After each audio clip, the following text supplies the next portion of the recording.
Okay, so we started our discussion with the double log model. Log model, as you know, guys, is also called as the constant elasticity model. This we had already seen through our class notes, and I told you the perfect example, one of the best examples of a double log model और log linear model. Again guys remember, अगर log linear है, log linear का मतलब ये होता है कि आपका both dependent variable and independent variable both are in log forms. ठीक है, do not confuse it with what is called as log lin model, because log lin model के अंदर आपका डिपेंडेंट वेरिएबल y जो है वो log में होगा, but your independent variable your xi's will not be in log terms. ठीक है, so this is what we are talking about, and here your parameters are in non-linear but your variables are linear. So what you do is, if you have this kind of a production function, all you need to do is take log on both sides and you will get this kind of a form. ये आपके पास form आ जाएगा where a is basically representing log of beta 1. So ये आपका intercept हो गया, ये आपका slope हो गया with respect to b2, and ये आपका with respect to l1 li, and ये आपका slope हो गया. Slope in the sense यहाँ पर ये जो b2 and b3 है, we talked about b2 is nothing but elasticity of output with respect to labor, and b3 is elasticity of output with respect to your capital. So if there is 1% change in capital, then what is the percentage change in output? That is why we call this as, and ये जो है ये constant रहेंगे, these are constants, b2 and b3 constants, and that's why it's called as constant elasticity model. We understood this term, and we already know from microeconomics your beta 2 plus beta 3 is going to give you your returns to scale. So if there is an output like this, so one of the questions that can come in your exam is, you would have a econometric table given to you, and you would be asked to interpret that table. We will also interpret what in this particular class we'll also see what this AIC and SIC is. Again, ये आपके course में नहीं है, but again it's good to understand AIC and SIC ये क्या बताते हैं. ये भी गुडनेस ऑफ फिट के बारे में, जैसे R square and adjusted R square है, you have r square and adjusted r square, which tells you about how good your estimated regression line fits your data. Similarly, AIC and SIC also kind of tells you that how good is your fitted line on the data.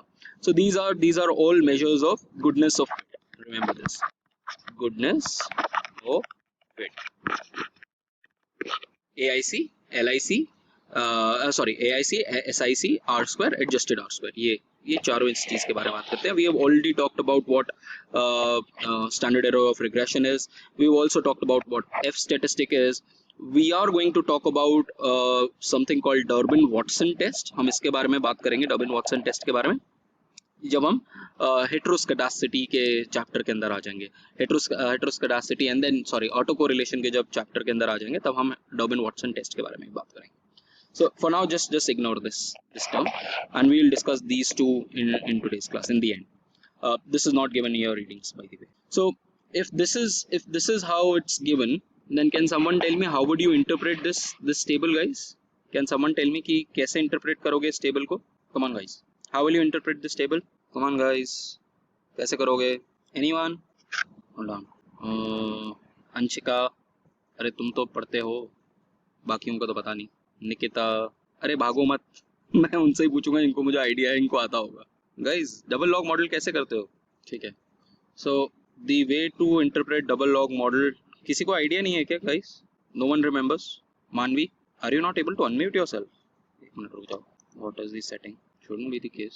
सावृति, Sir, should it be if there's a percentage x, then what would be the percentage? नहीं, Like यहाँ the पर factor by. x की बात नहीं हो रही. Simple बताओ इस टर्म्स में क्या. Okay, so if the labor increases by 1%, then the output would increase by 0.46%. Exactly. और कैपिटल के केस में भी यही है. डबल लॉग मॉडल यही तो बताता है. डबल लॉग मॉडल जो है हमारा, ये आपका डबल लॉग मॉडल है. Guys, what are you doing? हम ऑलरेडी रिवीजन में, तो मैं तीसरी बार बता रहा हूँ. You differentiate this with respect to L I, तो क्या होगा आपका? अगर टोटल डिफरेंशियल लोगे तो क्या होगा? 1 by Q I into D Q I is equal to beta two into 1 by L I into D L I. ये होगा. So if you have to find out beta 2 क्या है, तो बीटा 2 यही तो आएगा. बीटा 2 आएगा D Q I upon Q I upon D L I upon L I. तो यही तो होता है. What is this? This is percentage change, 1% change in labour की वजह से कितना परसेंटेज चेंज आ रहा है आउटपुट के ऊपर. सेम आप कैपिटल के केस में भी निकाल सकते हो, which is the given here. यहाँ कहाँ कंफ्यूजन आ रहा है guys? If you are not able to understand something तो लेट मी नो, तो आई कैन एटलीस्ट रिपीट. समझ में आया सबको? एनी डाउट्स गाइस इस इंटरप्रिटेशन में? किसी को कोई डाउट है? So this is what it says. See अगर आपका लेबर के अंदर अगर कोएफिशिएंट ये जो है बेसिकली बता रहा, अगर 1% आपका लेबर सप्लाई बढ़ेगा, लेबर का इनपुट बढ़ेगा, तो उसकी वजह से holding the other input constant, what is the increase in the capital. And if you add these two parameters, this is going to give you something in the order of 0.98, which is close to 1, which shows you that this is going to this production function is giving me a this production function is giving me a constant returns to scale. ठीक है. And if you had instead of putting up a Cobb-Douglas regression function of the order of a double log model, instead if you had fitted a simple linear regression function, तो आपका ये है, तो उसमें आपका क्या इंटरप्रिटेशन होता है कि अगर मैं लेबर को 1 यूनिट से बढ़ाऊंगा, if I change the labor by 1 unit, if I change the labor by 1 unit, then my output will increase by 47 units.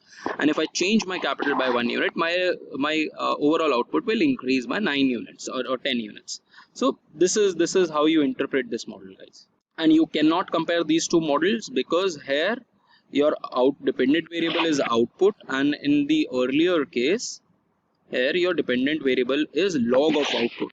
Only if your dependent variable, remember this, only if your dependent variable is same, then you can compare the R squares of the model. Without that you cannot you cannot estimate the R's, you cannot compare the R squares. Then this is something about validity of restrictions. बहुत easy है कि हमें पता चल गया कि ये क्या कहते हैं constant returns to scale है, तो हमने कहा कि b2 plus b3 is equal to 1, हमने linear restriction put कर दी. And now we want to check whether this linear restricted model is significantly different from what we had constructed. तो ये हमारा restrictions हो जाएगा, ये हमारा restriction हो जाएगा. हमने इस तरीके से b2 की जगह पे ये डाल दिया, and number of restrictions इस केस में m is equal to 1 हो जाएगा क्योंकि हमने एक restriction डाली है. and उसका RSS and दूसरे का RSS आप compare कर लीजिए, तो you will get to, if you remember guys, ये हमारे पास model होता था restricted R square minus unrestricted R square divided by the number of restrictions upon the unrestricted model. तो ये आपका ये जो आपका फॉर्मूला है इसके बेस पे आप you can see, and इस केस में you are rejecting this hypothesis because your restricted model and your unrestricted model is the same model. So just read about it. I've mentioned it there. Now the other model that we understood was a log-lin model or growth model. Remember guys, you are now in the world of semi-log models. Now semi-log models are of two types. You can have a log-lin model या फिर लिन log model. दोनों के use cases अलग हैं. जब भी आप growth model के बारे में बात करते हैं, और हम इकोनॉमिक्स में बहुत सारे ग्रोथ मॉडल्स के बारे में, ग्रोथ वेरिएबल्स के बारे में बात करते हैं, whether you talk about population, employment, productivity, GDP, money, तो interest rates, all of them are seen in terms of growth rates. So इसीलिए one of the most popular models for fitting is your log linear model, where your dependent variable is in log terms whereas your independent variables are in linear terms. ठीक है. So अगर आप for example GDP का growth rate देखना चाहते हो, ठीक है, another model that you want to see, GDP का ग्रोथ रेट कैसा है. सो सपोज आप टाइम फ्रेम में देखना चाहते हो कि ओवरऑल जीडीपी का ग्रोथ रेट कैसा रहा है, पर ईयर ग्रोथ रेट कैसा रहा है across many years. So for example हम यहाँ पर यूएस का देख रहे हैं, यूएस का जीडीपी डेटा देख रहे हैं from 1960 till 2007, and we have our dependent variable is basically your so your dependent variable is your GDP, real GDP of time t, and ये आपका 1960 का आपका GDP है, and you are then multiplying it by 1 plus r into t. It is the same as जो आपका compounding interest का formula होता था, amount is equal to principal into 1 plus r raised to power t. ठीक है, इसको हम बोलते हैं गाइस, इसको हम बोलते हैं इंस्टेंटेनियस ग्रोथ. ठीक है, ये हमारा इंस्टेंटेनियस ग्रोथ है, और जो है हमारा कंपाउंडिंग रेट ऑफ ग्रोथ है. रिमेंबर दिस थिंग, कई बार क्वेश्चन ये पूछ लिया जाता है एग्जाम के अंदर, what is the instantaneous growth. ठीक है, and what is the compounding rate of growth. और जो है वो कंपाउंडिंग रेट ऑफ इंटरेस्ट है. Do remember this guys, I am telling you specifically, R is your compounding rate of interest, whereas your 1 plus r is going to tell you what is your instantaneous rate of growth. So what you do in this case is take a if you want to convert it into a log linear a log lin model, then take a log on both sides and you will get some model of the order of this. So अगर आप log दोनों side पे लोगे तो आपका ये model आ जाएगा. ठीक है, now what you can do is log, ये t तो आपका वेरिएबल है जो आपका चेंज हो रहा है, जो t is something like your xi जो हर साल चेंज हो रहा है. t क्या वैल्यू लेगा, एक 1960 की एक वैल्यू 1 हो जाएगी, फिर 1961 की वैल्यू 2 हो जाएगी, 1963 की वैल्यू 3 हो जाएगी, समथिंग लाइक दिस, कि एक एक साल बढ़ रहा है तो आपका ग्रोथ रेट क्या है. सो you can take this particular value as beta 2 and this is your beta 1. ठीक है, I'll tell you the interpretation of beta 1 as well. ठीक है, what exactly beta 1 is.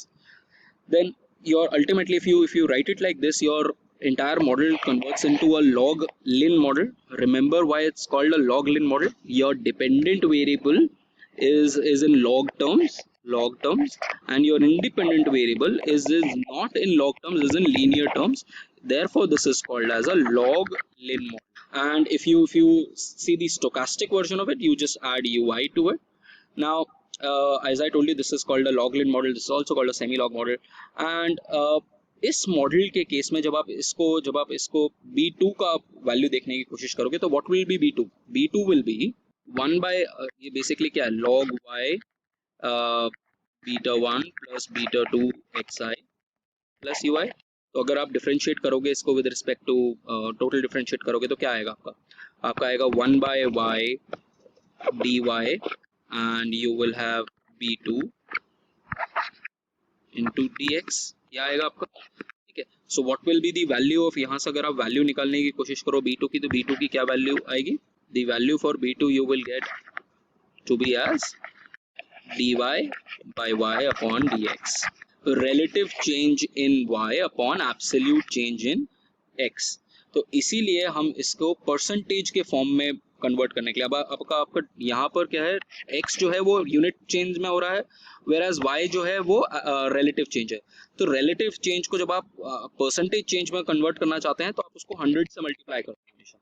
Always remember guys, there is definitely going to be a question जिसके अंदर या तो इस form में आएगा या लिन लॉग मॉडल आ जाएगा, और you will be asked to interpret beta 2 there. I am telling you time and again कि किस तरीके के क्वेश्चंस आएंगे.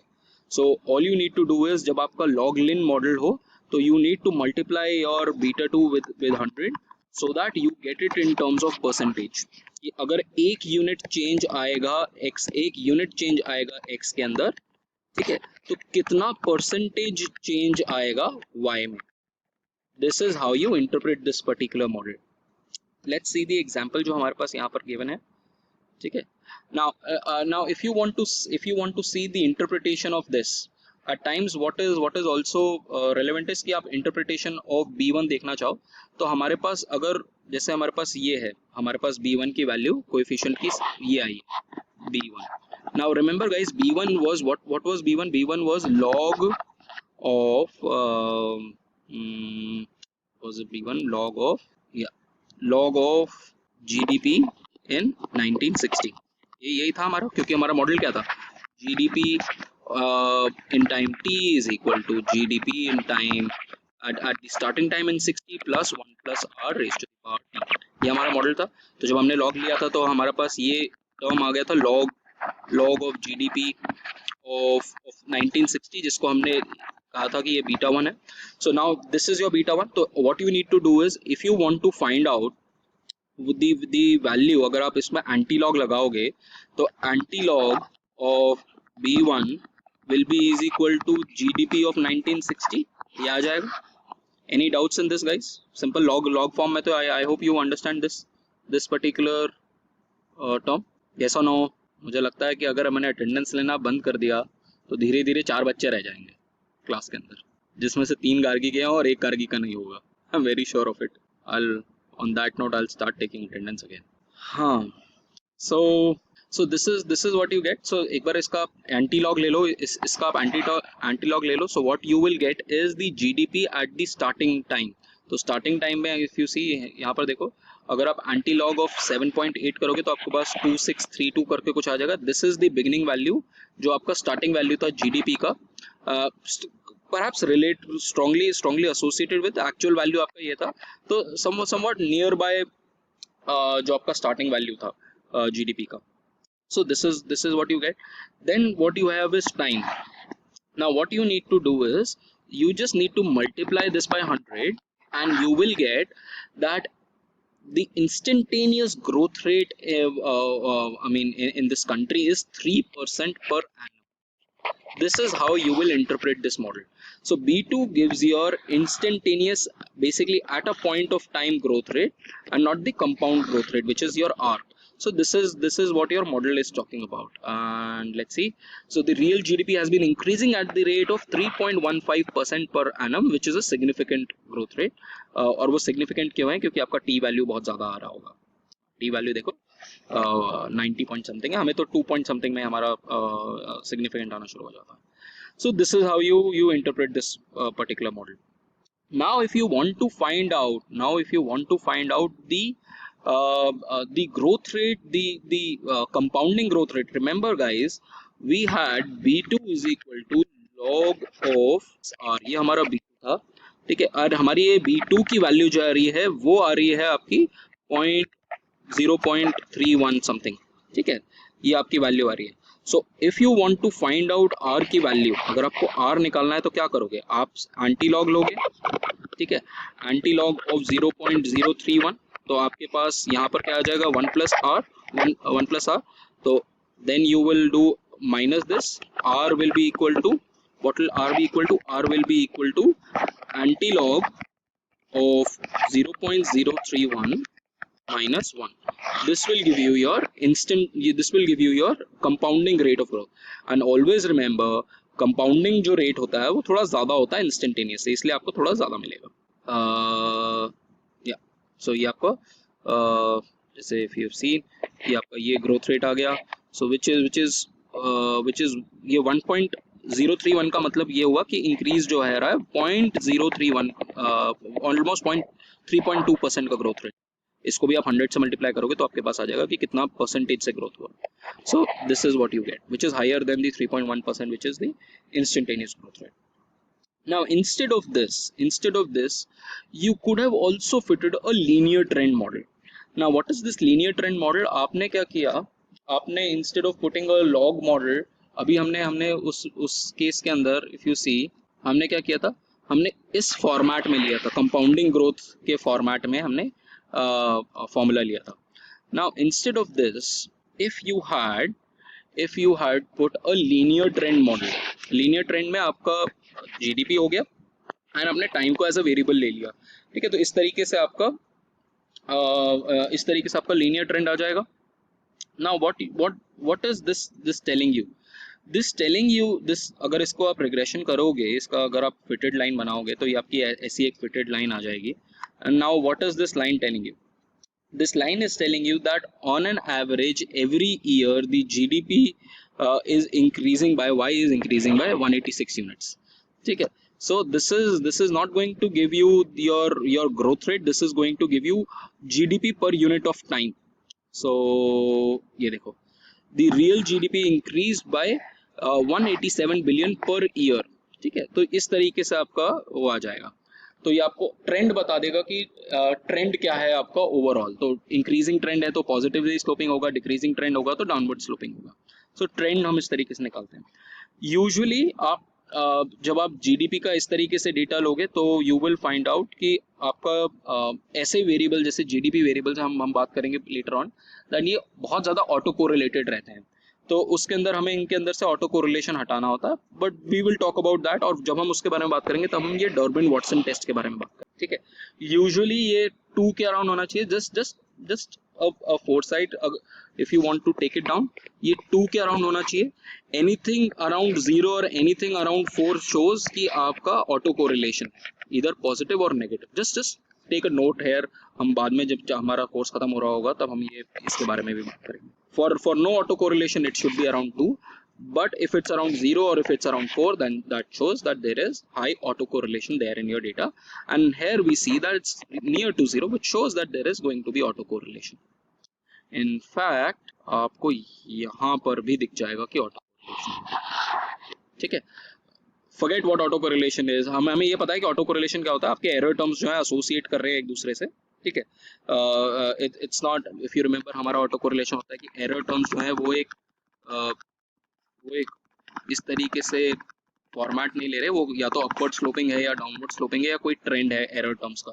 ui ut एंड ut -1 के अंदर कोई ट्रेंड चल रहा है तो उसको अंदर अगर कोई ट्रेंड नहीं है तो हम उसको कहते हैं नो ऑटो कोरिलेशन, बट कोई ट्रेंड है तो हम उसको कहते हैं कि there is auto correlation, but we'll talk about it later. Then comes your Lin log models. In the last class we talked about your Lin log models. Lin log models का जो एक one of the best examples is your Euler's, no not Euler's, your Angel curve. तो angel expenditure जो function होता है वो बताता है कि ओवरऑल जो आपका एक्सपेंडिचर होगा उसके अंदर कुछ कुछ आइटम्स का क्या परसेंटेज होगा। So for example, even if your income increases by 200% और यू डबल योर इनकम और you triple your income, the amount of money that you are going to spend on food items is going to be somewhere constant. तो वो हमने ये चीज पढ़ी थी, and if you remember हमने उसके कुछ वेरिएशंस भी देखे थे। Let me show you the variations that we did. So these were the variations guys, हमने ये सारे वेरिएशंस देखे थे कि किस तरीके से आपका नहीं, ये तो I think I deleted that because there was some error, कोई बात नहीं। सो in Lin log model हम basically बात करते हैं कि the amount that you're probably going to spend on a particular commodity वो हम जज करने की कोशिश कर रहे हैं, ठीक है।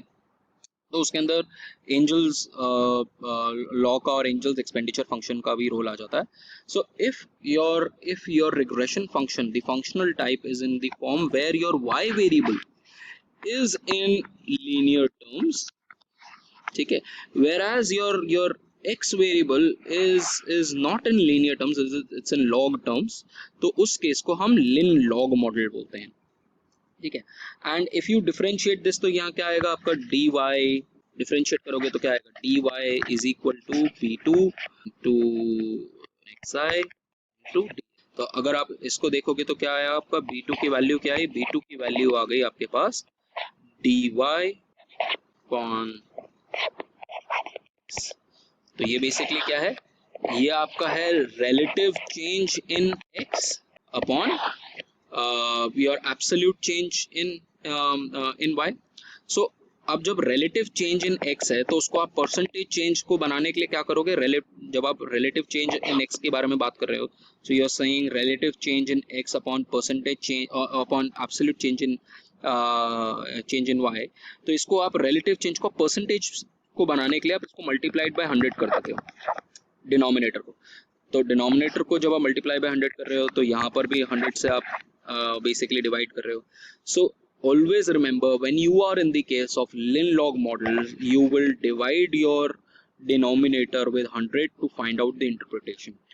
उससे क्या होगा, you can say that if there is 1% change in x, then there will be beta 2 units change in y. This is how you can easily interpret this, ठीक है। And that is why I love this book, क्योंकि यहाँ पर आप example, आपके पास बड़े अच्छे से एग्जाम्पल्स आ जाते हैं, and then you can easily interpret those examples. तो see this is what we had talked about, तो हम इस तरीके से इसको इंटरप्रेट कर सकते हैं। सी इट्स यहाँ पर लिखा हुआ है that you need to multiply it by 0.01, which is nothing but saying that you need to divide the entire thing by 100. So do not forget to multiply the value of the estimated coefficient by 0. or which amount the same thing to divide by 100. If you do not follow this procedure, you may draw a misleading conclusion for your results. So remember this. And what Angel proposed was that if your total expenditure on food items basically follows an arithmetic progression, whereas your total expenditure probably follows a geometric proportion. तो आपका total expenditure income increase होता है तो your overall expenditure जो आपका geometric proportion से increase होगा, but food का जो आइटम्स है being an inelastic nature of commodity वो कम से इंक्रीज होगा. And if you see this regression, can now someone interpret this regression for me? Can you interpret this regression for me? Anyone? What I'll do is मैं ऊपर ले जाता हूँ. साथ में problem in college is कि I can't do both things. I don't have two screens. बस ये आ गया. Yeah. Yes guys. Anyone? Manvi, Swasti, Anshika, Richa. Anyone who would like to try? Guys, अभी तो हाँ. Expenditure increases by 1%. Okay. तो food जो भी Y है, that will fall by 0.07%. 0.07 units. फिर से बताना निकिता. 0.07 units से fall करेगा. ये हो गई ना गलती. मैंने क्या बोला था? अभी जब मैं पढ़ा रहा हूँ तो गलती कर रहे हो. सोचो एग्जाम में. बोला था ना आपने. अरे तो डिवाइड कौन सा करेगा 100 से? अरे 100 से डिवाइड भी तो करोगे इसे. 0.07% से फॉल करेगा. नहीं, अरे यही तो मैं बोल रहा था. ये देखो आपका रिग्रेशन मॉडल पहली बात तो क्या कह रहा है. This is DF. Let me see कि इसको शेयर ऑफ फूड एक्सपेंडिचर. ठीक है, ये क्या है? Share of food expenditure based on total expenditure. ठीक है, हमारा B2 क्या होगा इस केस के अंदर? B2 रिमेंबर हमारा हम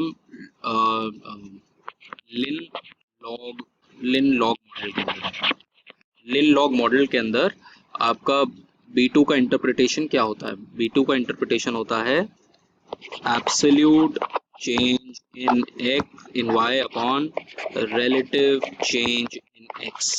relative change in x क्या होता है? ये अपॉन ये. जब इसको आप परसेंटेज के फॉर्म में कन्वर्ट करना चाहते हो डिनोमिनेटर को, क्या करते हो? 100 से मल्टीप्लाई करते हो. जब आपने डिनोमिनेटर को 100 से मल्टीप्लाई किया तो यहाँ पर भी तो 100 से डिवाइड करोगे. सो बेसिकली अगर आप 1% चेंज करना चाह रहे हो तो उसके लिए 100 से डिवाइड करोगे ना. So if it's given that -0.077, तो इसको आप 100 से और डिवाइड करोगे तो आपके पास आ जाएगा -0.0008. ये आएगा आपका कि अगर मैं एक्सपेंडिचर 1% से बढ़ाऊंगा तो मेरा जो कंजम्पशन ऑन फूड आइटम्स है वो 0.008 यूनिट से कम होगा. See this interpretation of the slope coefficient. This is that if the total expenditure increases by 1%, then on average the share of expenditure on food and non-alcoholic items goes down by 0.008 units. समझ में आया? Alternatively आप इसको alternatively अगर आपको ये करना है कि अगर आपको इसको सेम टर्म्स में इंटरप्रेट करना है,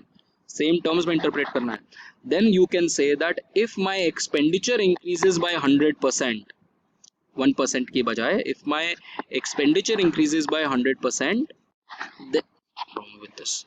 if my expenditure increases by 100%, then my share of total consumption on food items reduces by 0.07%. but जब आप 1% के बारे में बात कर रहे हो तो this you have to divide it by 100. समझ में आया? निकिता की गलती से बाकी सबको समझ में आया? Yes or no guys? We will do one more example. अभी मैं एक और example करता हूँ. Let me take the example in your readings. यहाँ से देखते हैं यहाँ क्या example दे रखा है. ये तो reciprocal है. हाँ, यहाँ पर भी same model है, but see this is the model that is given to you. ठीक है, this is the model that is given to you now, and this see y is your expenditure on services. ठीक है, this is your expenditure on services कि आप services पे कितना spend करते हो, and your x is total personal consumption expenditure.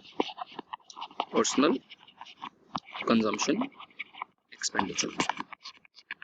ठीक है, बेसिकली आप कह रहे हो कि अगर मैं अपना पर्सनल कंजम्पशन एक्सपेंडिचर बढ़ाऊंगा, ठीक है, अपने खाने के लिए एक्सपेंडिचर, अपना पॉकेट मनी, अगर आपका घर वाले अगर आपको ज़्यादा पॉकेट मनी देंगे तो आप सर्विसेज पे कितना कंज्यूम करोगे। ठीक है, तो how is your services related to your personal consumption expenditure. तो पहली बात तो ये बाकी सबको छोड़ो, इकोनॉमेट्रिक्स को छोड़ो, अगर आपकी इनकम, अगर आपका एक्सपेंडिचर टोटल बढ़ेगा तो आपकी सर्विसेज पे एक्सपेंडिचर बढ़ेगा कि कम होगा? रिलेशनशिप क्या होगा?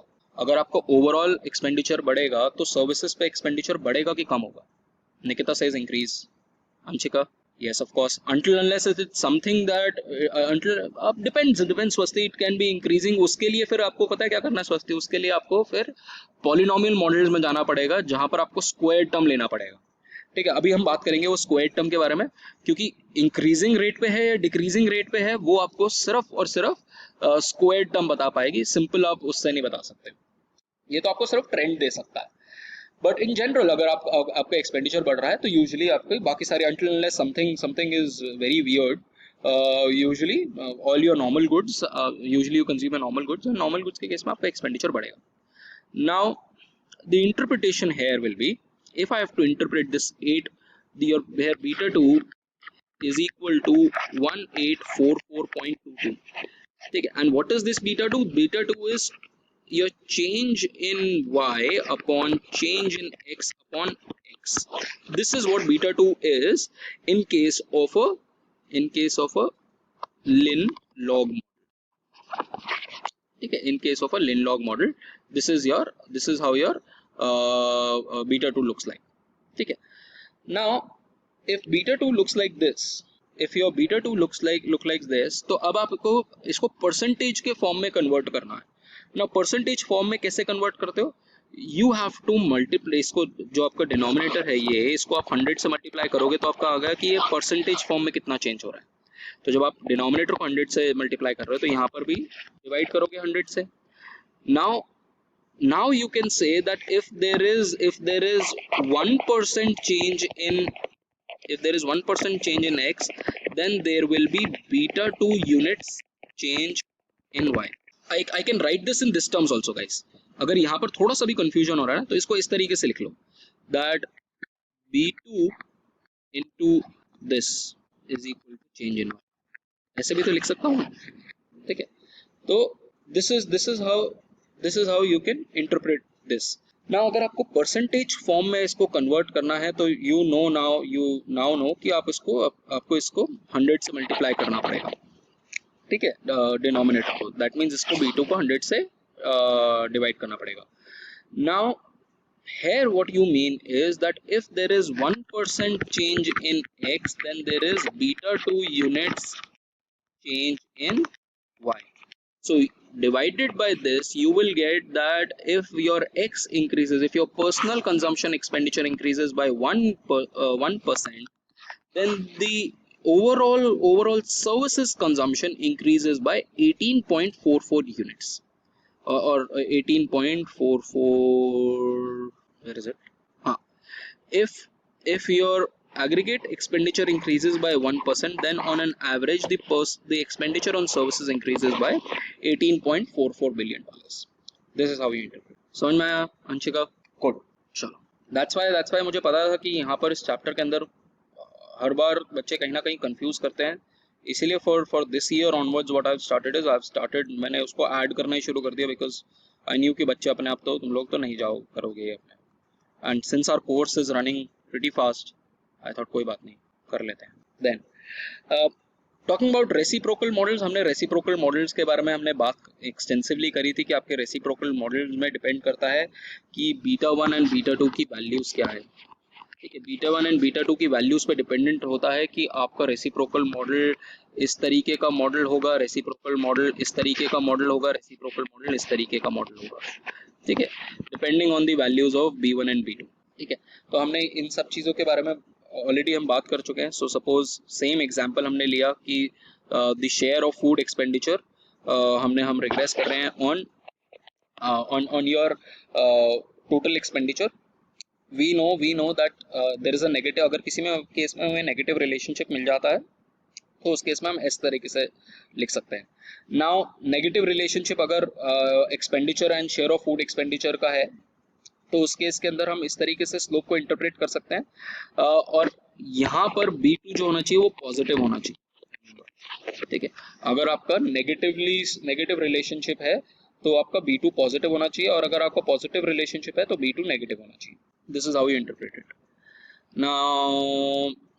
Now interpreting this result is that if your overall expenditure, जैसे अब ये है, इसमें इसका बहुत बड़ा रोल हो जाता है, योर कांस्टेंट का बहुत बड़ा रोल हो जाता है कि वो क्या है. अगर आपका एक्सपेंडिचर इनफाइनाइटली बढ़ रहा है, अगर आपका एक्सपेंडिचर जो है वो इनफाइनाइटली बढ़ रहा है, तो जो शेयर है जो फूड का वो जाके स्टेबलाइज हो जाएगा एक पर्टिकुलर लेवल पे, which is B1, which is 0.08, which is 8%. So basically what you are saying is, if my total expenditure increases infinitely, then my overall share, मेरे पूरे बजट के अंदर जो फूड एक्सपेंडिचर का जो शेयर है वो जाके स्टेबलाइज हो जाएगा 8% पे या 0.08. This is how you interpret this model. The other ways to interpret the models were the ones that we had seen. एक हमने एवरेज फिक्स्ड कॉस्ट का एग्जांपल लिया था कि अगर आपका जो आपका एक्सपेंडिचर, आपका जो कॉस्ट है, नंबर ऑफ यूनिट्स है, अगर वो इनफाइनाइटली बढ़ना शुरू हो जाए तो आपका जो एवरेज फिक्स्ड कॉस्ट है वो एसिम्प्टोटिकली विल बिकम B1. और जो हमने एग्जांपल लिया उस केस के अंदर वो एसिम्प्टोटिकली will approach B1 here in the case of this. And we also saw in the last class कि कैसे आपका ट्रेड यूनियंस वाला जो हमने एग्जांपल देखा था कि ट्रेड यूनियन जो है वो ज़्यादा मतलब जो इनकम लॉस है उसको मिनिमाइज करने की कोशिश करेगा. तो उस केस के अंदर अगर आपका B1 नेगेटिव है और B2 पॉजिटिव है तो this is how your relationship looks like. So depending on the value of B1 and B2, always remember that in case of the common thread that you need to understand in reciprocal models, which is again not given in your readings, is that whenever you have a reciprocal model, remember, try to see that when your x increases, your y will definitely asymptotically reach a particular value B1. So this is a common where are we? Always remember that in reciprocal models, and the characteristics of reciprocal model is when your xi goes to infinity, your yi should go to B. Now depending on कि वो B1 positive होगा, वो B1 negative होगा, and depending on कि आपका B2 positive है या negative है, आपका कर्व जो हो सकता है वो किसी भी ऑर्डर का हो सकता है. ठीक है, तो अगर आपका B1 एंड B2 दोनों पॉजिटिव है, that means what, B1 positive है, B2 भी पॉजिटिव है. B2 पॉजिटिव होते के साथ ही यू नो कि x एंड y के बीच में नेगेटिव रिलेशनशिप है. दैट मीन्स एक डाउनवर्ड स्लोपिंग लाइन ऐसा कर्व आने वाला है जो एसिम्प्टोटिकली which will reach there's some problem with my which will reach B1. ठीक है, and when you know that B2 is B2 negative का मतलब क्या होगा, ऑलरेडी वो रेसिप्रोकल में है, yi B2 और xi ये ऑलरेडी शो कर रहा है नेगेटिव रिलेशनशिप में है, और उसके आगे ये भी नेगेटिव हो जाए तो नेगेटिव पॉजिटिव बन जाएगा. बेसिकली दैट मींस x और y के बीच में पॉजिटिव रिलेशनशिप है. जो भी हमने ये वाला कर्व देखिए, जो हमने एग्जांपल किया, तो उस केस के अंदर इस तरीके से आपका वो आ जाएगा, और ये आपका बेसिकली मिनिमम लेवल हो जाएगा. ठीक है, तो ये आपका हो जाएगा when your B1 is positive but your B2 is negative. Then you have the third case, जो हमने थर्ड केस जो हमने करा in case of Phillips curve. इस तरीके से हमने देखा कि आपका ये नेगेटिव B1 के केस में ऐसे asymptotic. So this is how you interpret these models. Now comes the case of polynomial model. Now what are these polynomial regression models? Polynomial regression models हम यूज करते हैं यूजली अगर आप third order तक अगर आप देख पाओ तो थर्ड ऑर्डर तक तो हम इंटरप्रेट कर सकते हैं, थर्ड ऑर्डर के बाद इंटरप्रेट करना थोड़ा ज़्यादा और मुश्किल हो जाता है इस मॉडल को। तो हम क्या कर सकते हैं कि अगर आप टाइम लो और टाइम, जैसे हमने अभी जो क्वेश्चन लिया, हमने जो पहले लिया था, हम लीनियर ट्रेंड मॉडल के ऊपर गए थे जिसके अंदर हम जीडीपी को रिग्रेस कर रहे थे टाइम पे। बट अब हमने क्या किया, टाइम के साथ में हमने टाइम का स्क्वायर भी ऐड कर दिया। अब जो स्वस्ति बोल रही थी कि रेट का जो अब बात हो रही है इंक्रीजिंग टाइम के साथ, तो वी नो कि टाइम के साथ जीडीपी इंक्रीज कर रहा है, टाइम के साथ जीडीपी इंक्रीज कर रहा है, जो हमें ए टू बता देगा, ए टू पॉजिटिव ही होगा कि टाइम के साथ जीडीपी का लीनियर ट्रेंड पॉजिटिव है। बट ये जो ट्रेंड है ये is it increasing at an increasing rate और it's increasing at a decreasing rate, ये जो है हमें ये इसका कोएफिशिएंट बता पाएगा। So this when you add degrees, तो डिग्रीज के साथ में आपका इंटरप्रिटेशन जो है वो goes for a different change. The other issue that you might find is कि हमने जब classical linear regression के assumptions करी थी, we saw that your independent variables should not be very correlated, but time and time square will be extremely correlated. But if you remember the assumptions clearly, it said there should not be any perfect correlation, perfect linear correlation. तो यहाँ पर ये है कि यहाँ पर ये जो रिलेशनशिप है time and time square, these are not linear relationships, these are non-linear relationships। इसीलिए ये क्लासिकल लीनियर रिग्रेशन का जो assumptions है उसको वायलेट हम नहीं कर रहे हैं ना। एंड इफ यू रिमेंबर हमारा जो ए स्क्वायर ए टू आया था उस मॉडल के अंदर, वो आया था 186। Basically what you are saying is that on an average every year your GDP of US is increasing by 186 billion. This is what we interpret using a normal linear trend model. See this? Where are we? This is how we interpret this model. That every year the real GDP on an average increases by 187 units, and this is the model that we fit. Now, what we have added here is we have added a new term which is square. अब ये आ गया square. Now, अगर आप अब इसको differentiate करोगे, ठीक है, अगर आप इसको अब डिफरेंशिएट करोगे तो आपको क्या आएगा, इसको आप डिफरेंशिएट करो विद रिस्पेक्ट टू टाइम, तो आपके पास कहाँ गया, इसको with respect to time differentiate करोगे तो क्या आएगा, a2 plus 2a3 into time, ये आ जाएगा। Now depends on the value of a3। अब a3 की वैल्यू बहुत ज़्यादा इंपॉर्टेंट हो जाती है कि अब वो ट्रेंड जो है वो किस तरीके से इंक्रीज कर रहा है या किस तरीके से डिक्रीज कर रहा है, ठीक है, ये अब मैटर कर जाता है। यहाँ पर हमारे पास क्या था, रियल जीडीपी, एक सेकेंड, हाँ, अब आपके पास ये मॉडल आ गया। Now but the thing here is कि अब आप इस पे लीनियर ट्रेंड के बारे में बात कर रहे हो, तो लीनियर ट्रेंड का जो ग्रोथ है वो तो आप बोल दोगे कि अच्छा रेट ऑफ चेंज जो है वो इंक्रीज कर रहा है। बट हम यूजुअली जब भी जीडीपी के बारे में बात करते हैं तो हम rate of growth of GDP के बारे में बात करते हैं। तो अगर आप नॉर्मल जीडीपी के बारे में बात करोगे तो नॉर्मल जीडीपी के केस के अंदर तो आप कह दोगे कि हाँ, जैसे कि आपका ग्रोथ रेट तो आपका पर ईयर तो आपका इंक्रीज कर ही रहा है, बट आपका जो rate of change of GDP है वो भी इंक्रीज कर रहा है। However, जब भी हम ग्रोथ रेट के बारे में, जब भी हम जीडीपी के बारे में बात करते हैं तो हम एब्सोल्यूट जीडीपी में इंटरेस्टेड नहीं होते हैं, हम हमेशा rate of growth of GDP में इंटरेस्टेड होते हैं। Rate of growth of GDP में, हम एब्सोल्यूट जीडीपी में कभी इंटरेस्टेड नहीं होते।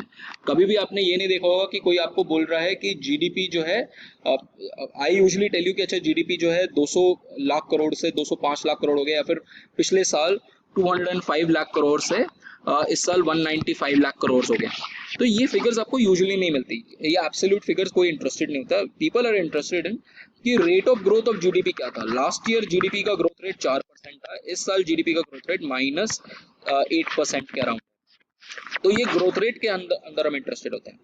एंड वी नो जब भी ग्रोथ रेट आएगा आपका, you are in the model of log lin. याद है अभी हमने पढ़ा था कि ग्रोथ रेट के लिए the most important model is log of GDP.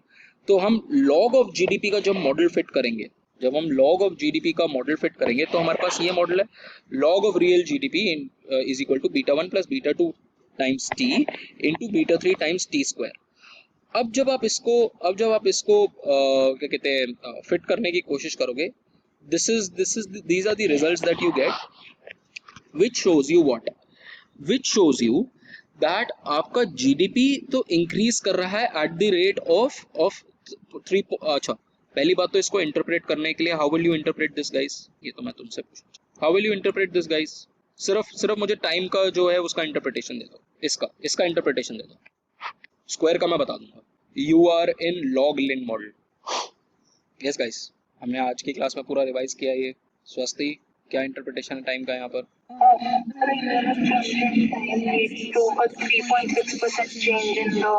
Exactly, यही तो हमने बात करी थी कि जब भी आपका लॉग लिन मॉडल होगा तो आप इसको 100 से मल्टीप्लाई कर दोगे बस कोएफिशिएंट को, तो आपके पास परसेंटेज आ जाएगा। बट अब आप अगर जब इसको टाइम के साथ जब आप वो करते हो तो डिफरेंशिएट करते हो, सी दिस नाउ, जब आप इसको टाइम के साथ डिफरेंशिएट करते हो तो आपके पास क्या आया, ये आया आपके पास, ठीक है। जब आप इसको टोटल डिफरेंशियल लोगे तो क्या आएगा, आपके पास आ जाएगा परसेंटेज चेंज y, ये आपके पास आ गया, ये इसको आप मल्टीप्लाई करोगे 100 से, इज इक्वल टू आपके पास ये आया, अगर आप परसेंटेज में निकालना चाहो तो ये है, and is equal to b2 plus 2 b3t। अब b3 जो है वो नेगेटिव है, that means it is increasing at this rate, but at the same point of time the growth rate is actually decreasing, क्योंकि ये जो है जब आप 2 इसके साथ मल्टीप्लाई कर रहे हो तो दिस इज टेलिंग यू जो ग्रोथ रेट है वो it is decreasing, the rate of growth of GDP decreases at the rate of 0.0002 units per unit of time. This is how you interpret this. समझ में आया guys? ये interpret समझ में आया? ये आपका चेंज, ये आपका इंक्रीज इन ग्रोथ रेट है, एंड ये रेट बता रहा है आपको कि किस रेट से अब वो डिक्रीज कर रहा है। तो इट इज समथिंग लाइक कि जीडीपी आपका इंक्रीज कर रहा है, बट वो इंक्रीज डिक्रीजिंग स्पीड पे कर, डिक्रीजिंग रेट पे कर, ठीक है। Did you get this guys? Rate of change, मैंने अपने क्लासेस में rate of change last class में आपको टोटल प्रोडक्ट से की तरफ से भी बताया था आपको, कि आपका टोटल प्रोडक्ट फंक्शन या टोटल कॉस्ट फंक्शन जो है, टोटल प्रोडक्ट फंक्शन जो है आपका, इफ यू रिमेंबर, कुछ ऐसे करके जाता है फिर ऐसे करके यू मूव कर जाता है। If you remember your total cost function जो होता है वो इस तरीके से इंक्रीज करता है, ठीक है, और ये आपका टोटल कॉस्ट फंक्शन है। तो ऑल दीज फंक्शन जो है ये योर क्वाड्रेटिक फंक्शंस हैं। तो इसके अंदर जो सेकंड डेरिवेटिव है it's going to tell you about the rate of change, ठीक है, इसलिए इंपॉर्टेंट हो जाता है। And then you can also have your cubic functions which are your typical cost functions which are cubic functions, ठीक है, जहाँ आपका इन्फ्लेक्शन पॉइंट्स भी आ जाते हैं। So and the choice of model, आप कौन सा मॉडल चूज करोगे वो काफ़ी कुछ एम्पेरिकल डिसीजन भी होता है, एंड काफ़ी कुछ कई बार वो जो क्वेश्चन जो होता है वो इस चीज़ पे भी डिपेंड करता है कि आपका स्लोप क्या बताने की कोशिश कर रहे हो आप स्लोप के थ्रू, तो उसके हिसाब से भी आप अपना functional form you can decide कि अच्छा ये फंक्शनल फॉर्म होगा। Then let's talk about two more things. We have to talk about two more things. One is your regression through origin, which is your zero intercept model, and the other thing that we want to talk about is your standardized regression model. Okay, ये दोनों चीज़ों के बारे में बात। And by the way, in the end you will find your ये वाले notes, handwritten notes भी हैं इनमें। इसमें standardized variables के मैंने notes नहीं डाले हुए हैं, but बाकी सारे notes हैं। Let's see this. अच्छा, ये हमें भी करना है। डू रिमाइंड मी कि हम इस चैप्टर के एंड में AIC और SIC भी करेंगे। Just the summary of it, not in detail. Notes on scaling and measurement है कर चुके हैं। Let's talk about regression through origin. Now regression through origin, पहली बात तो याद रखना कि जब भी आप स्टैंडर्डाइज करोगे किसी वेरिएबल को तो आप वैसे ही रिग्रेशन थ्रू ओरिजिन के अंदर आ जाओगे, ठीक है। वो हम चेक करते हैं कि वो कैसे होगा। रिग्रेशन थ्रू ओरिजिन का मतलब क्या हुआ कि आपका जो रिग्रेशन लाइन है वो यहाँ से पास कर रही है, वो x0 x0 y0 से पास कर रही है, that is your regression through origin, ठीक है। That means basically your b1 is equal to 0, your b1 is equal to 0, तो वो आपका रिग्रेशन थ्रू ओरिजिन होगा. An example of regression through origin is something like your Okun's law. that is a good example of regression through origin. यहाँ पर Okun's law mentioned, ये Okun's law. Now क्या कहता था guys Okun's law? Any idea? Okun's law क्या कहता है? एक रेशो के बारे में भी बात बताता है Okun's law. What is that ratio? Exactly, sacrifice ratio. Good. किसी को तो मैक्रो आती है. Did I send you macro वाले नोट्स? मैक्रो के नोट्स भेजे थे मैंने तुम लोग? Do remind me guys. I'll send you macro के notes. तो गणेश के notes भी ठीक है. I've seen his notes. Those are good notes. मेरे वाले जो है वो थोड़ा सा UPSC centric है. ठीक है. तो when I was teaching some of your seniors, तो तब मैंने उनको notes लिखवाए थे. So those are the summaries of that is the summary of those notes. Now, so if it basically tells you कि अगर आपका GDP इंक्रीज होगा तो आपका अनएम्प्लॉयमेंट का जो रेट है उसमें क्या चेंज आएगा. ठीक है. तो associated is also is something called sacrifice ratio. Now the thing is, इस केस के अंदर जब आप इस तरीके के एग्जाम्पल के अंदर हो जहाँ पर आपका कोई भी बीटा 1 नहीं है, there is no intercept, then what will happen to your standard your b2 की वैल्यू क्या होगी, b2 की वैल्यू क्या होगी. ठीक है. स्टैंडर्ड एरर ऑफ b2 क्या होगा, ये कई बार डिराइव करने के लिए आ जाता है. ठीक है. And then your what is your estimated value of sigma hat, ये क्या होगा. इसमें तो खैर कोई कुछ नहीं है इसके अंदर, तो खैर वो n-1 से डिवाइड हो जाएगा रादर देन n-2 से, क्योंकि अब आपका एक पैरामीटर एस्टिमेट कर रहे हो रादर देन 2 पैरामीटर्स एस्टिमेट कर रहे हो. So but at times these two are the questions which are often asked to derive. ठीक है. This is the value of b2, this is the variance of b2, but let's see कि इसका derivation कैसे होता है. Let's not skip that part, and the derivation is given here. ठीक है. Now remember guys कि जब भी आप ui hat देख रहे हो, that is nothing but ei. I told you notations अलग अलग बुक में अलग अलग होता है, so don't get confused by seeing ui hat. ui hat is nothing but what is the estimated error. तो estimated या sample estimated error क्या है, तो sample estimated error is nothing but ei. तो in case of a regression through origin हमारा error क्या है, हमारा your regression line is yi is equal to b2 xi plus ei. तो हम जो यूजुअल जो हम मिनिमाइज करने की कोशिश करते हैं OLS में हम क्या करते हैं, ei is equal to yi minus b2 xi, फिर you take a square, you summate this, and you will get something like this. ठीक है. And then what you do is you differentiate. हम उसको डिफरेंशिएट किससे करते हैं, differentiate with respect to, इस case में तो सिर्फ b2 के रिस्पेक्ट में डिफरेंशिएट करोगे, so you will get something like this. ये आपके पास आएगा. ठीक है.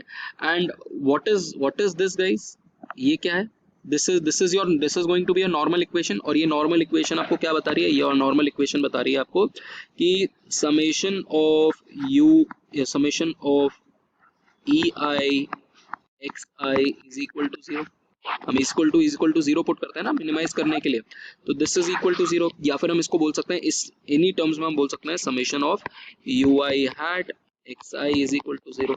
ठीक है. चाहे आप उसको ऐसे लिख लो या ऐसे लिख लो, कोई फर्क नहीं पड़ता. The reason that I am using ei क्योंकि you are very used to writing it as in ei terms. ठीक है. So this is your first normal equation which is telling you that summation of ei xi is equal to 0. but if you remember guys, जब हमारे पास b1 भी होता था, जब हम usually b1 भी लेते थे, तब हमारे पास आ जाता था कि summation of ei is equal to 0. you remember that guys? जब हमने नॉर्मल इक्वेशन, जब हमने 2 वेरिएबल रिग्रेशन के केस में जब हमारे पास इंटरसेप्ट b होता था, तो हमारे पास ये माइनस b1 वाला भी टर्म होता था, हम b1 के रिस्पेक्ट में भी करते थे. तो हमारे पास जब b1 के रिस्पेक्ट में करते थे तो हमारे पास एक इक्वेशन, एक नॉर्मल इक्वेशन से ये आ जाता था, एक नॉर्मल इक्वेशन से आ जाता था.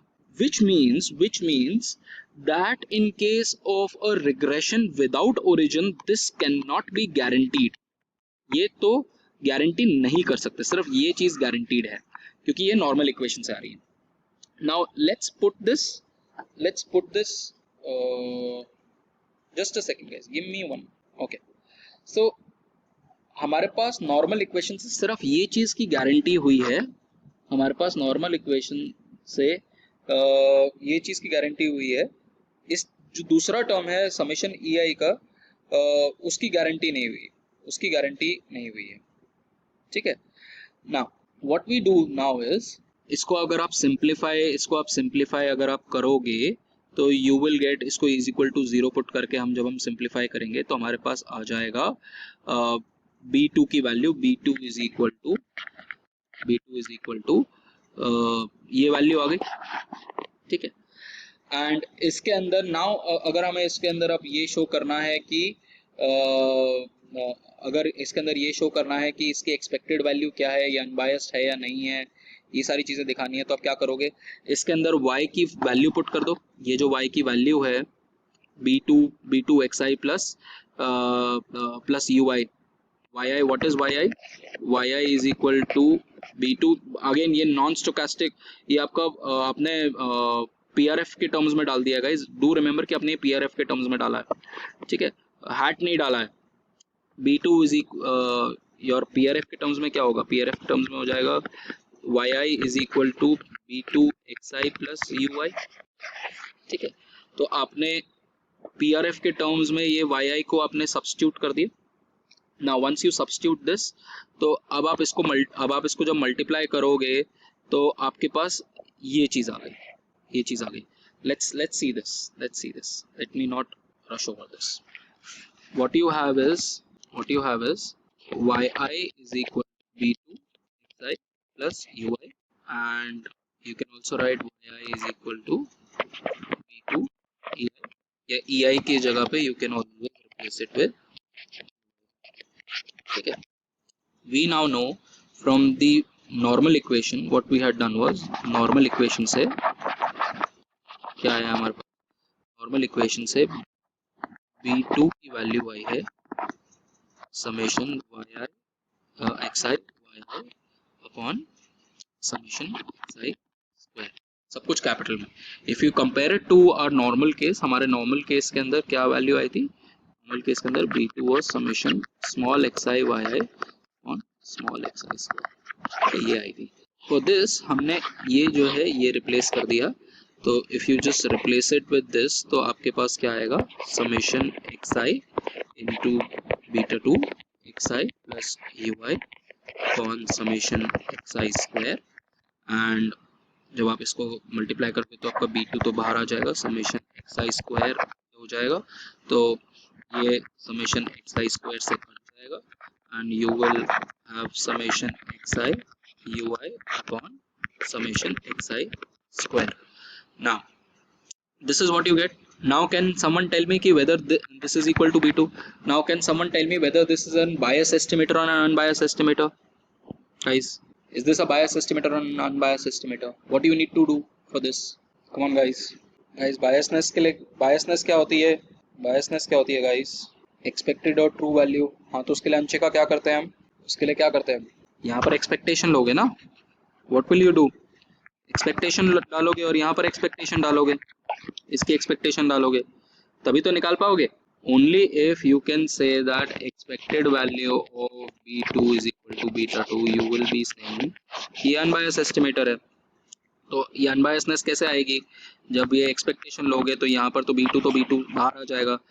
अब plus expectation of summation xi ui upon summation xi square, क्या होगा, ये टर्म क्या होगा गाइस, क्या होगा गाइस ये टर्म. अरे कोई चीज नॉन स्टोकास्टिक है इसके अंदर, कोई चीज नॉन स्टोकास्टिक है गाइस, क्या होगा, xi ये हो जाएगा, क्या ये जीरो होता है, यस और नो. समेशन xi तो बाहर आ जाएगा, स्टोकास्टिक नॉन स्टोकास्टिक एलिमेंट है, और एक्सपेक्टेड वैल्यू ऑफ ui तो हमेशा जीरो होता है.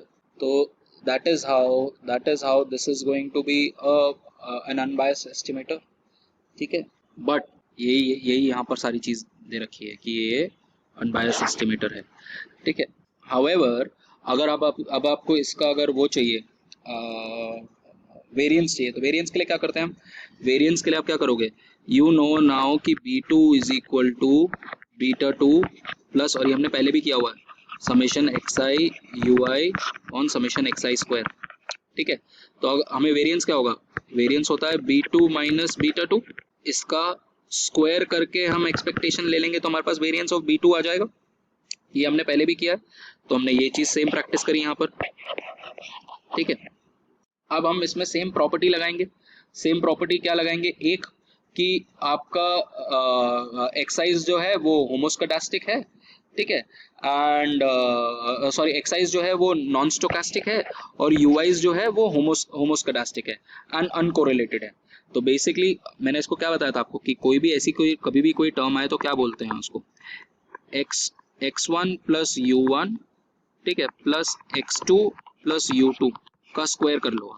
इस तरीके से हमेशा जब भी ऐसी कोई टर्म, कोई गंदी सी टर्म हो जिसमें आपकी स्क्वायर टर्म हो, सबसे पहले उसको x1 u1 और x2 u2 की टर्म्स में उसको देख लो। तो क्या होगा?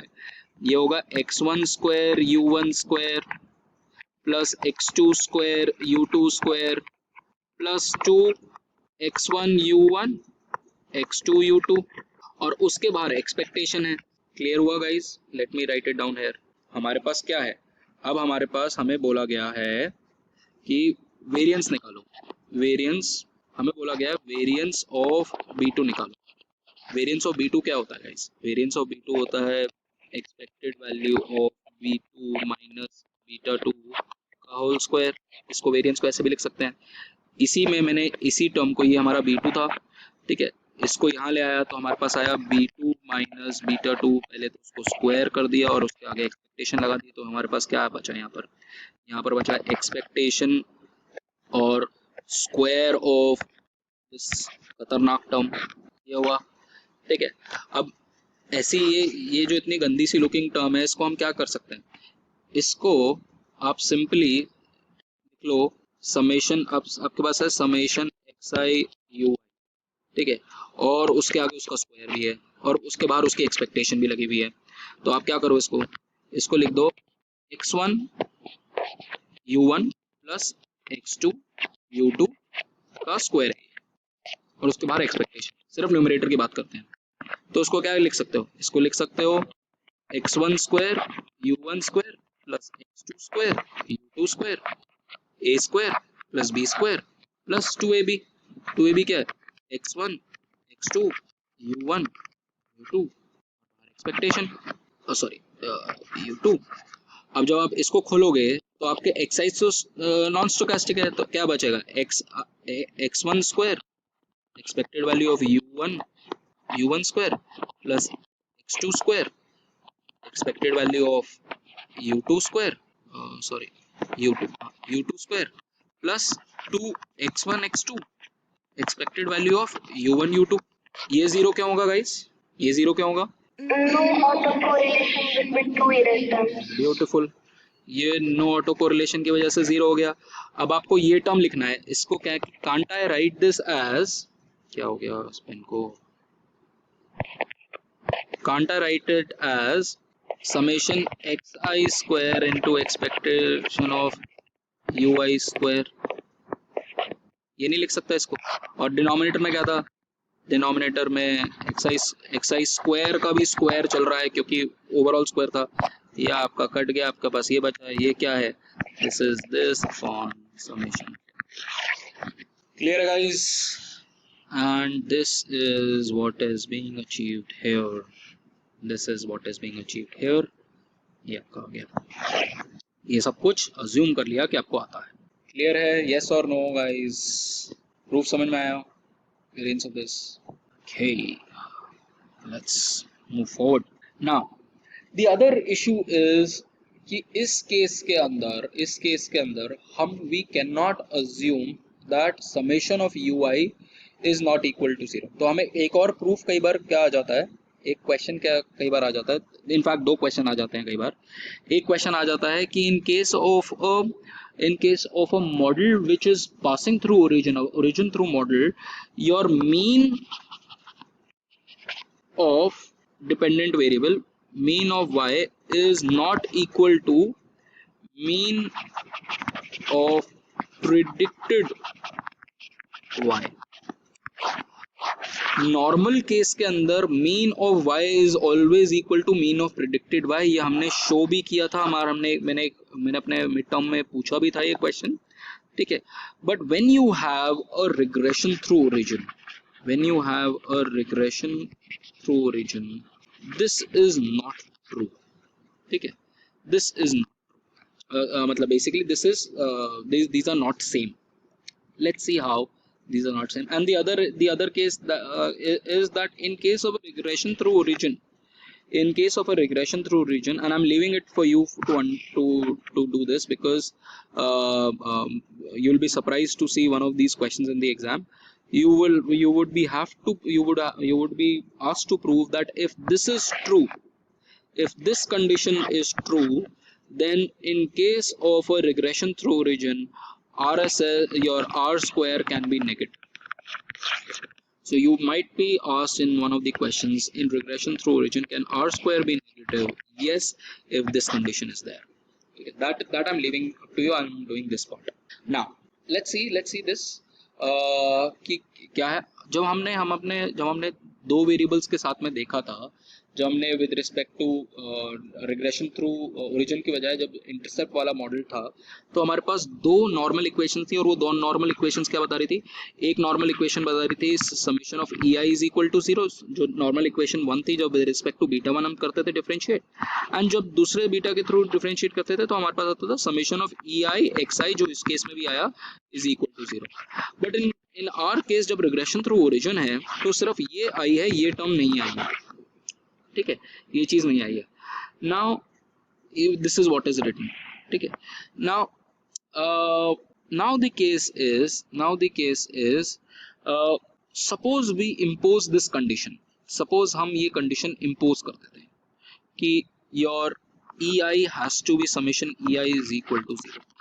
देन उस केस में क्या है, हमारा रिग्रेशन इक्वेशन क्या है, हमारा Y I is equal to b1 X I plus E I, ठीक है. हमने इसको ये करा, समेशन लिया, तो समेशन ये हुआ, एंड हमने फोर्स कर दिया कि दिस इज इक्वल टू 0, ठीक है. If this is equal to 0, अगर हमने फोर्स किया this to be equal to 0, तो दैट मीन्स हमारा समेशन, हमारा b2 क्या है, हमारा b2 हो गया summation y i upon summation x आई. ये हो गया हमारा b2. यहाँ से क्या हुआ, ये बी, इसको बीटा 2 हैट की जगह b2 लिख लेंगे ना.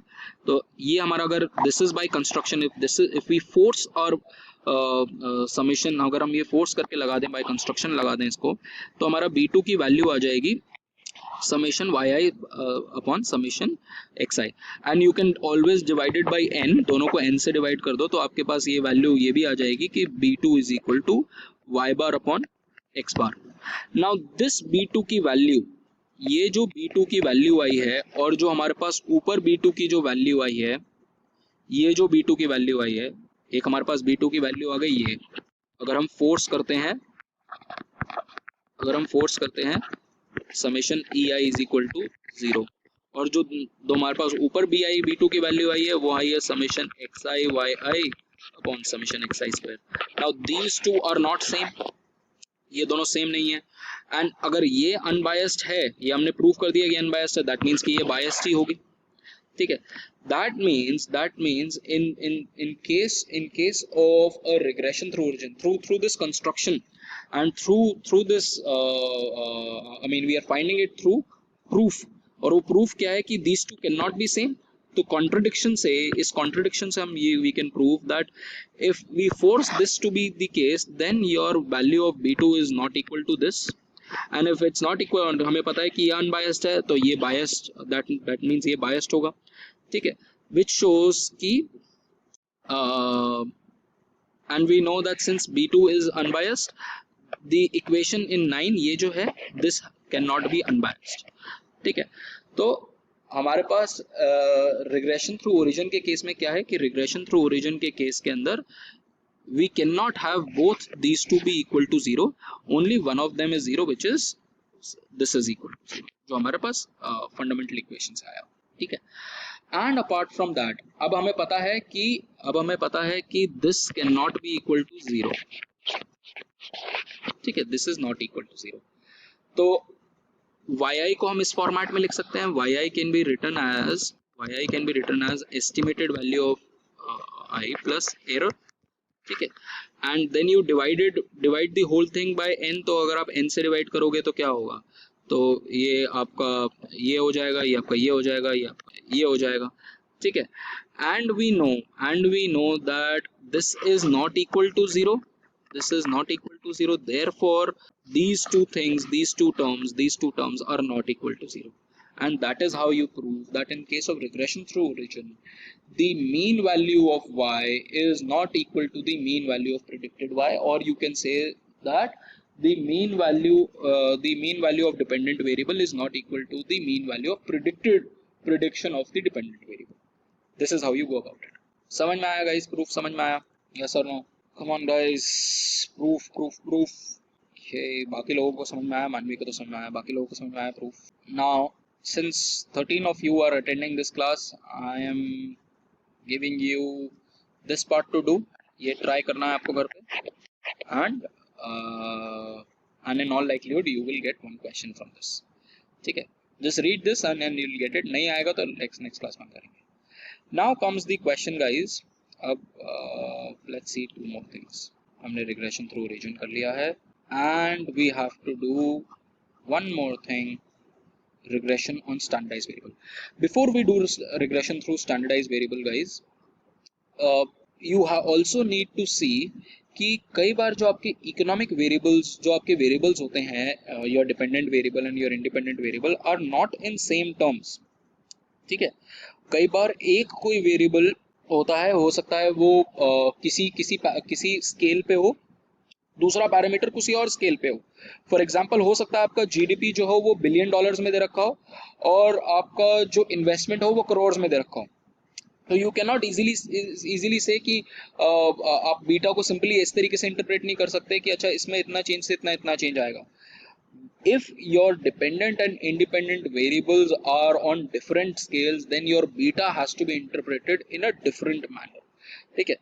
and इसीलिए कई बार हम, क्योंकि हम उसको सेम स्केल, और ये तो तब है जब आपके एक ही वेरिएबल है, जब आपके बहुत सारे वेरिएबल्स हो जाते हैं, सारे अलग अलग स्केल्स पे हैं, तो आप उसको कैसे इंटरप्रेट करते हो, तब आप उसको स्टैंडर्डाइज करते हो। Let me show you what I am trying to say here. Now let me take the case कि यहाँ पर हमारे पास है ओके, हम लेते हैं यहाँ पर वेट, और यहाँ ले लेते हैं हाइट, ठीक है।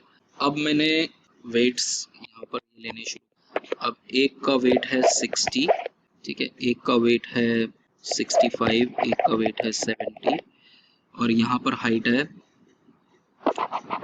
यहाँ पर हाइट आपकी 5 फीट, 5.5 फीट, 6.5 फीट, ठीक है। इस तरीके से आपका वेट जा रहा है, इस तरीके से हो जा रहा है। नाउ दो लोग हैं, ठीक है, सपोज मैं दो लोगों को कंपेयर करता हूँ।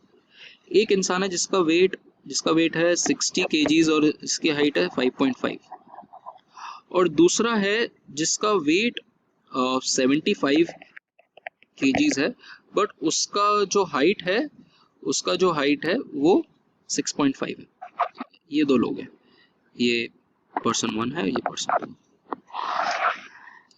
Now guys tell me, if you start, अगर आप लोगों को देखना शुरू करो, ठीक है, तो और ऐसे आपके पास और भी बहुत सारे लोग हैं, ठीक है, ऐसे आपके पास बहुत सारे लोग हैं, और एक का वेट 60 है और 60 के साथ 5 वेट है, 5 आपका हाइट है। नाउ टेल मी गाइस कि जो लोगों का हाइट 60 के आसपास है, अब वेट तो लोगों का, ये देखो वेट जो है वो तो बहुत कम डिफरेंशियल से चेंज हो रहा है, बट हाइट बहुत ज्यादा डिफरेंशियल से, हाइट बहुत ज्यादा चेंज हो जाती है। Now a person with 75 weight and 6.5, should this person stand out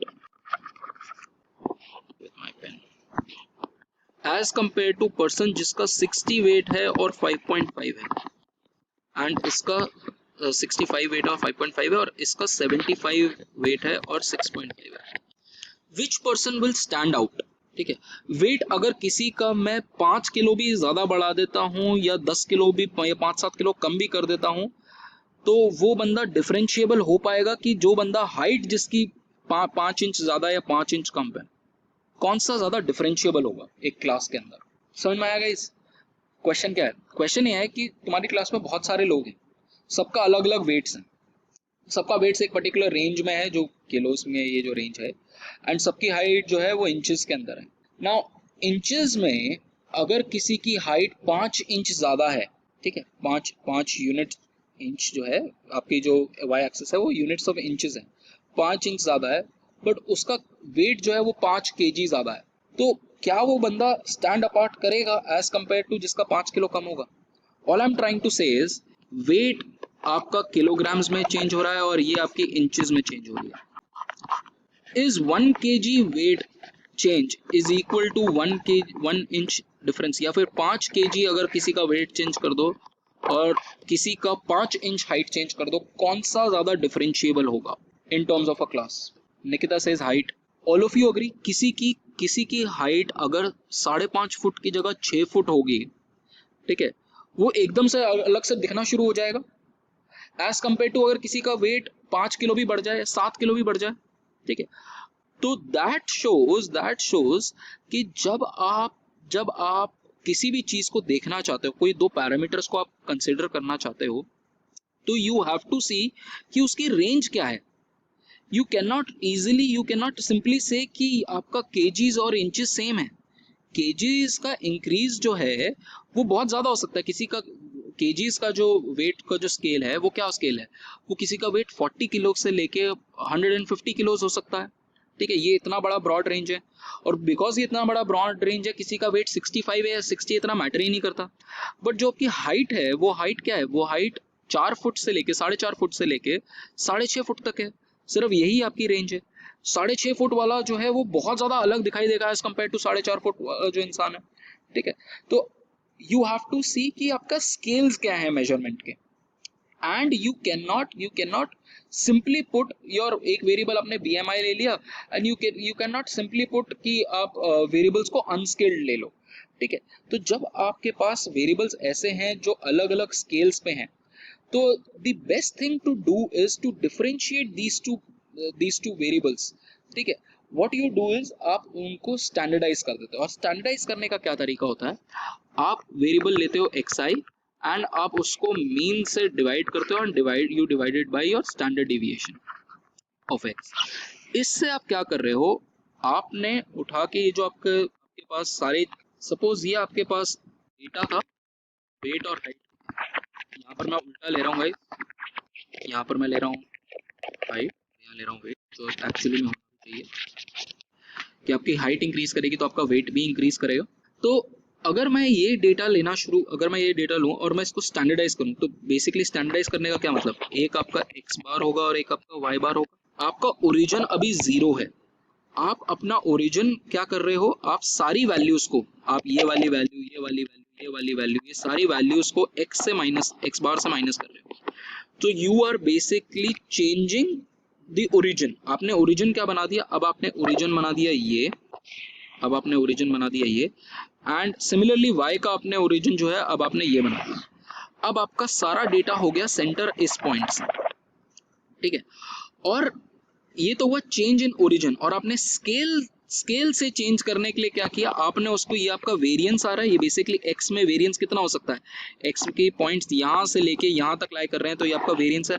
आपने उसको डिवाइड भी कर दिया उससे, आपने अपने स्टैंडर्ड डिविएशन से डिवाइड कर दिया, तो आपने पूरा का पूरा डेटा जो है इस पे सेंटर कर दिया, वेयर ये पूरी जो डिस्ट्रीब्यूशन है अब ये एक नॉर्मल डिस्ट्रीब्यूशन बन गई है विद मीन एज 0, क्योंकि आपने सारी वैल्यूज मीन के ऊपर ले गए हो, and the standard deviation as 1, ठीक है। आपने इसको स्टैंडर्ड नॉर्मल में कन्वर्ट कर दिया, एंड इफ यू रिमेंबर हम स्टैंडर्ड नॉर्मल भी करते ही ऐसे थे, xi minus x bar upon standard deviation of x। जब हम ये करते थे तो हम स्टैंडर्डाइज कर देते थे, और जब भी कोई स्टैंडर्ड नॉर्मल वेरिएबल होगा उसका मीन जो होगा वो 0 होगा और वेरिएंस 1 होगा।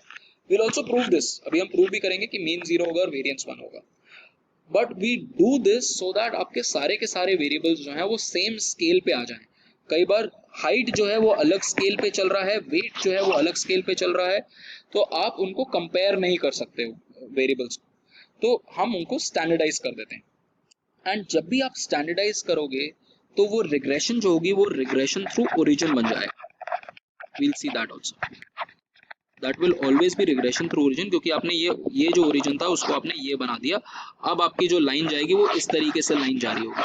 ठीक है, वो रिग्रेशन थ्रू ओरिजिन होगा क्योंकि आप पॉइंट जो है वो ये आपका मेन वो पॉइंट है और इसी के थ्रू जा रहा है, तो दैट मींस आपका b1 जो हो जाएगा वो 0. Let's see all of this. I'll come to this. I'll just come to this. Standardize variable. देखो स्टैंडर्डाइज क्या करने के लिए क्या करते हैं हम, स्टैंडर्डाइज करने के लिए हम कोएफिशिएंट्स जो भी हमारे पास वेरिएबल्स हैं हम उसको y उसके मीन से सबट्रैक्ट करते हैं और डिवाइड कर देते हैं उसके स्टैंडर्ड डिविएशन से. ठीक है, these are called your standardized variables. And if this is your if this is your normal regression equation, then the standardized variable will be this. ठीक है. and what happens is see this, just a second.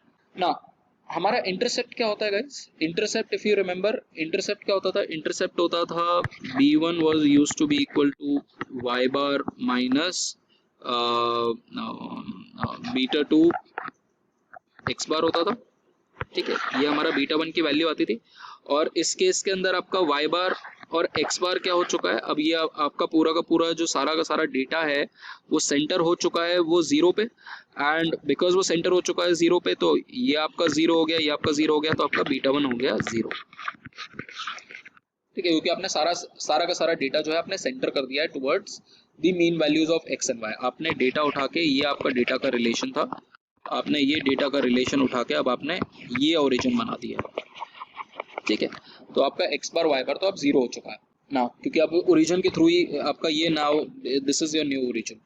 So b1 is equal to 0.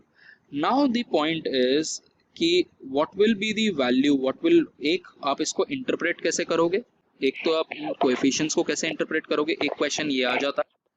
दूसरा जो question आ जाता है वो आ जाता है कि ये वैल्यूज होंगी क्या, ये 0 और 1 कैसे होगा. So let's see first of all कि ये 0 और 1 कैसे होगा, मीन और वेरिएंस. तो मीन और वेरिएंस 0 और 1 देखने के लिए what you need to do is, you know that your new yi star आपका क्या है, yi star is equal to your b2 xi star plus ये. ठीक है, ये आपका नया रिग्रेशन इक्वेशन है.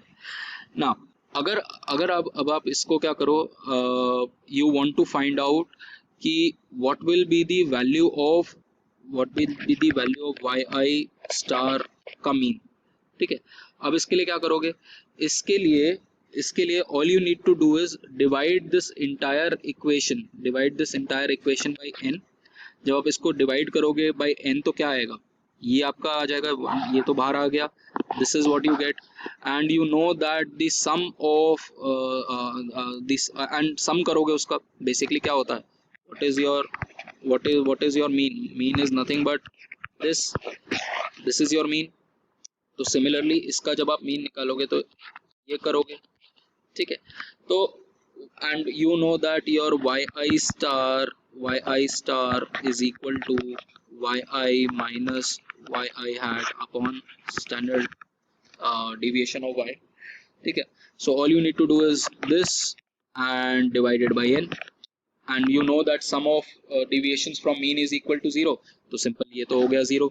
तो you now know कि आपका जो yi hat जो yi स्टार जो होगा उसका सम जो होगा वो उसका जो मीन होगा वो 0 होगा. now if you want to find out the variance of this और variance of this तो क्या करोगे, इसको स्क्वायर कर दोगे. ठीक है, what you need to do is you need to do पहले yi स्टार का वेरिएंस निकालोगे. what will be the variance will be this term, ये होगा variance, expected value of this upon into n minus 1 into s. this is how your variance will look like, ठीक है. And once you solve this out तो आपका ये वाला term तो constant होके ये वाला टर्म तो बाहर आ जाएगा, ये वाला पूरा टर्म बाहर आ जाएगा समेशन से, एंड ये आपके पास बच जाएगा इन द एंड समेशन के अंदर. And this is your normal variance of Y I. Normal variance of Y I क्या होता है? Normal variance of Y I is this. So all you need to do is just replace this term here और वो 1 हो जाता है. So this basically shows you, this is a proof where the standard, in case of standardized variables, has a mean is equal to 0 and a unit variance. Okay, this is what I wanted to show. The last thing that I wanted to discuss was the interpretation. The interpretation here is a little different. The interpretation here, we will just stop in 2 minutes. I know, I just wanted to finish up the chapter. The interpretation here is a little different. अब यहाँ interpretation क्या हो जाता है, बस just remember this. इस case में B2 and B3 का जो interpretation होता है वो होता है if there is one, ये क्योंकि ये standardized variable है, ये अब आपका है, आपका जो variable है, this is standardized log of GDP and this is standardized log of employment and this is standardized log of capital. यहाँ पर मतलब बेसिकली ये होता है कि अगर आपका कैपिटल जो है एक स्टैंडर्ड यूनिट से चेंज होगा तो आपका जो जीडीपी है वो 0.83 स्टैंडर्ड यूनिट से चेंज होगा. सो सी B2 का interpretation. Holding capital as constant, standard deviation increase in employment increases the GDP on an average by 0.17 standard deviation units. तो अब आपका जो इंटरप्रिटेशन है वो सारा का सारा स्टैंडर्ड डेविएशन के अंदर होता है, स्टैंडर्ड डेविएशन के फॉर्म में होता है rather than any other. So this is how you interpret it. We'll start off our lecture by finishing up this entire explanation from econometrics with examples, and we will also do कि अगर आपका x and y अलग अलग formats में है, अलग अलग क्या कहते हैं स्केल्स पे है, तो उसको इंटरप्रेट कैसे करते हैं, we will see that as the last part. ठीक है, चलो. So with this we have almost finished our entire functional forms. We will start with dummy variables tomorrow, and we will finish up this part in 5 minutes, and we'll start up with dummy variables tomorrow. ठीक है, चलो. I thank you all guys. I know you have been very patient आज की class के अंदर, but try to revise all of this later on, and I'll upload the recording as well.